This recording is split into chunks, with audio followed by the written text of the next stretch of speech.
Nieves Baztan González naiz, eta nire gurasoen etxean gure hizkuntza beti izan da gaztelera.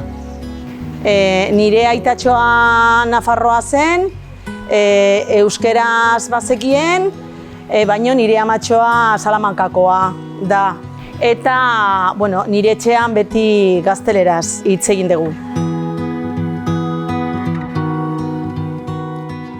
WhatsAppean eta ere gelako ordezkaria naiz, eta hori taldean beti lehenengo euskeraz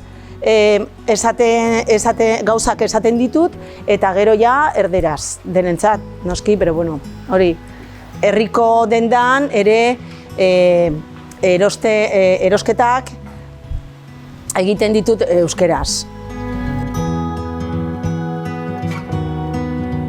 Gurasotegi aukera handia bat da, oso ondo dago.